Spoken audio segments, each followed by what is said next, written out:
Good morning. This week, we witnessed harrowing scenes on TV from Spain. I don't know whether you saw them.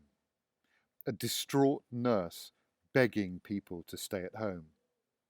People suffering from the virus lying on the floor of hospital corridors in their masks. In Italy, the situation is worse.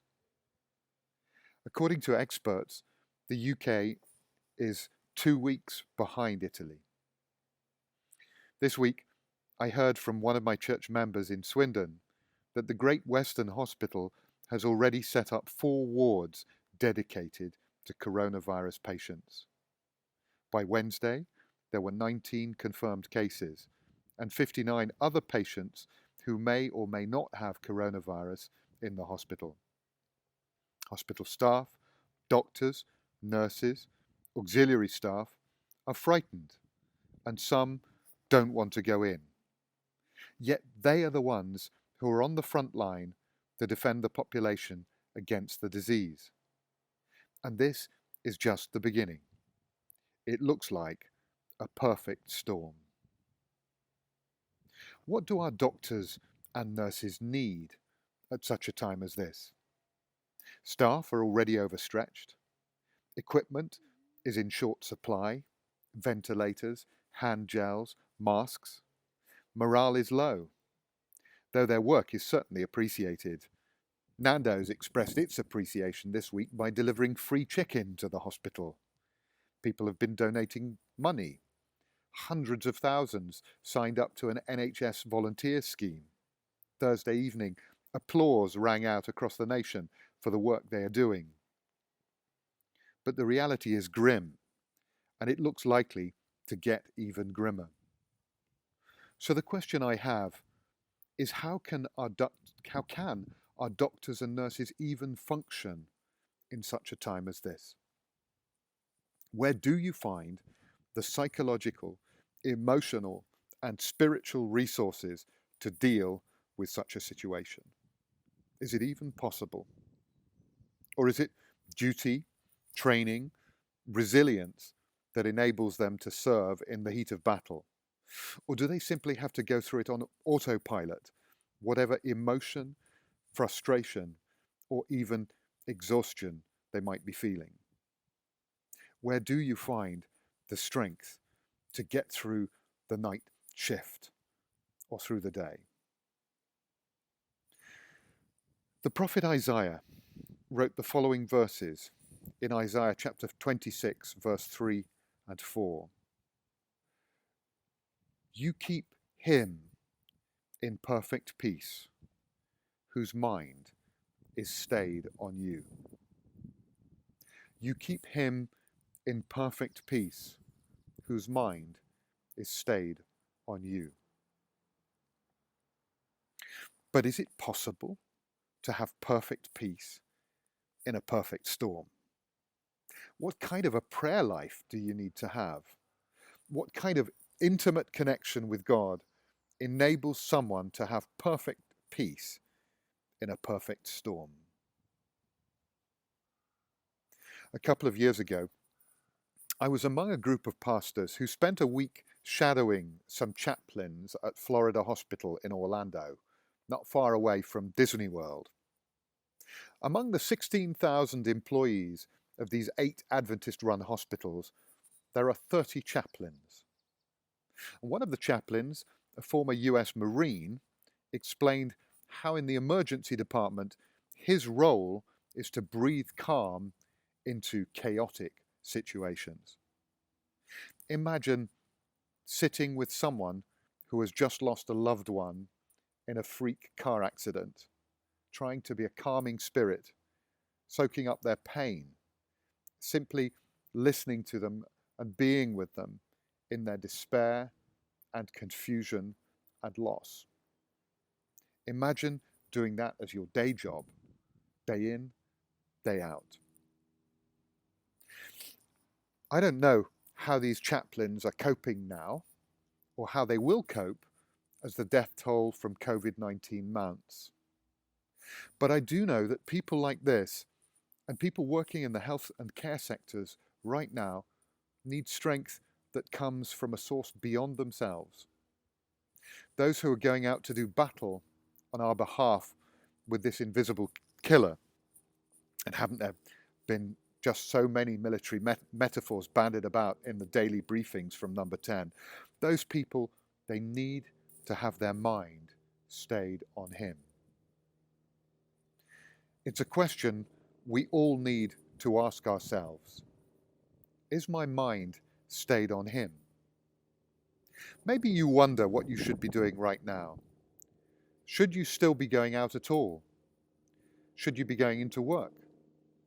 Should you be visiting your elderly relative or neighbour?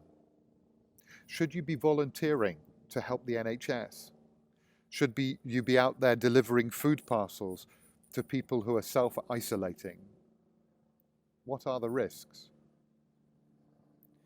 I ask myself these kind of questions as a pastor. Should I be calling up the crematorium and volunteering to bring comfort to people who have lost loved ones? Should I be over at Gloucester Royal or in Cheltenham Hospital working as a chaplain? Should I be mobilising church members to deliver food parcels to refugees and asylum seekers on behalf of organisations like Gareth and the Harbour Project? Or is it my role to support the flock here in Cheltenham and down in Swindon? Business as usual, but online. It's a very strange and unnerving situation. And stranger still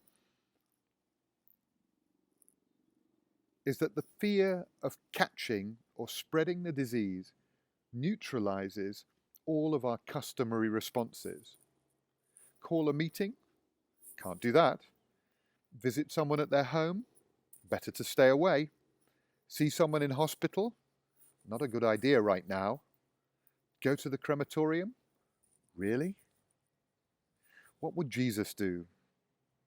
Is my mind stayed on him? Am I at peace?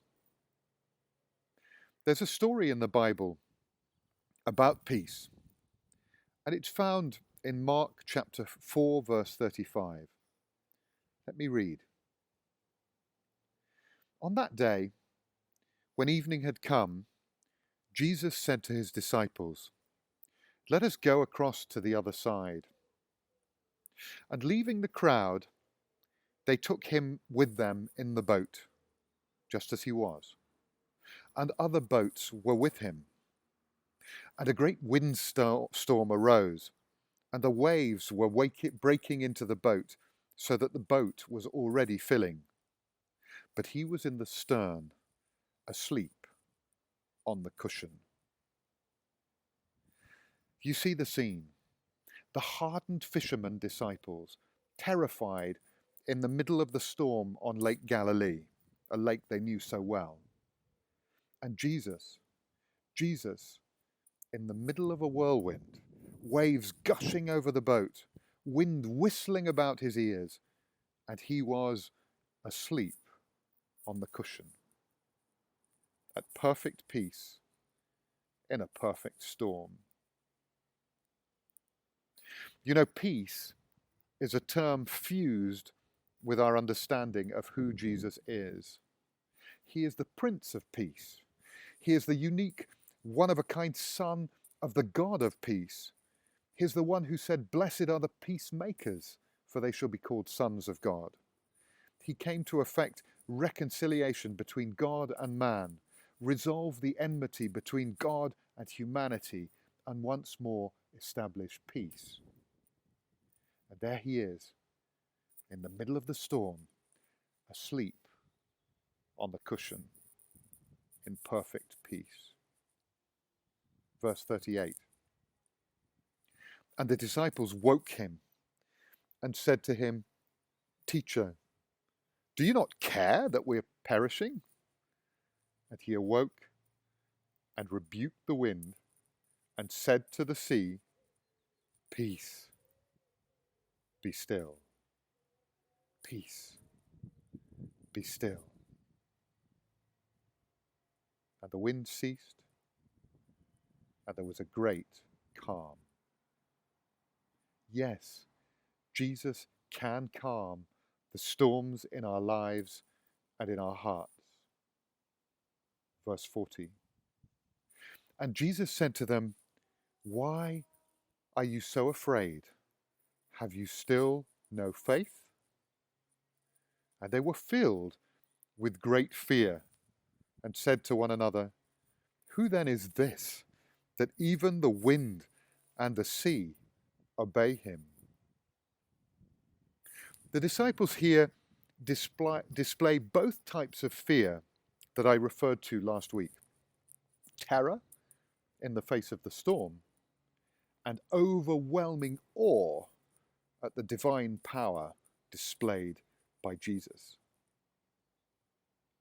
You see, in the storms of our lives, we must remember that God is so much greater than whatever winds are whipped up about us.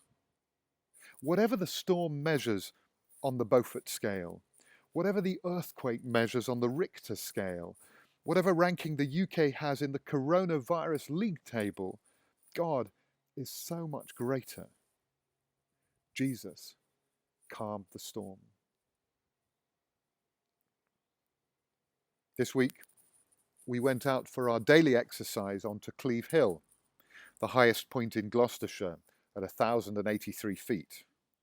From there, you get magnificent views across the valley to the Malvern Hills, to Mayhill, the Black Mountains, and even the Brecon Beacons on a clear day. From the hilltop or the mountain top, you have a truer idea of the scale and grandeur of God's creation. And that reminds you of how great God is.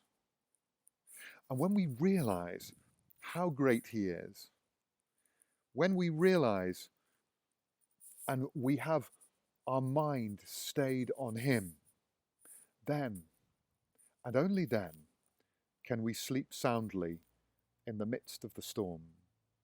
Only then can we draw from the psychological and emotional and spiritual reservoir that He has established for us so that we can face each day.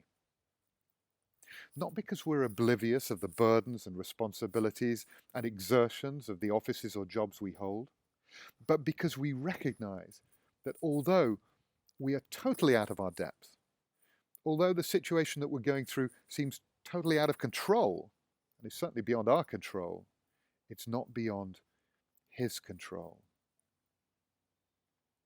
In Jesus' last words to the disciples at the Last Supper, as He was about to be arrested, and He knew it, abandoned by His followers and given up to be crucified, Jesus left His disciples a legacy. And that legacy was His peace. The words are recorded in John's Gospel, chapter 14, verse 27. "Peace I leave with you. My peace I give to you. Not as the world gives do I give to you. Let not your hearts be troubled, neither let them be afraid." It's not the gift of a calm temperament that Jesus is giving us here, although a calm temperament may help keep our blood pressure down. It's not stoicism in the face of adversity, although stoicism in itself is rather heroic. It's something else. It's the peace that passes all understanding, spoken of by Paul in his letter to the Philippians. It is supernatural peace, God's perfect peace. So, as Paul writes in Philippians chapter 4, verse 6 and 7, "Do not be anxious about anything, but in everything, by prayer and supplication with thanksgiving, let your requests be made known to God.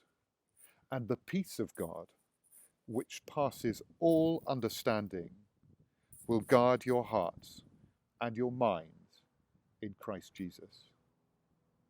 May this be our experience and the experience of our health service heroes. Let's hold them up in prayer. And remember, let's commit our lives to Jesus every day. Until next time.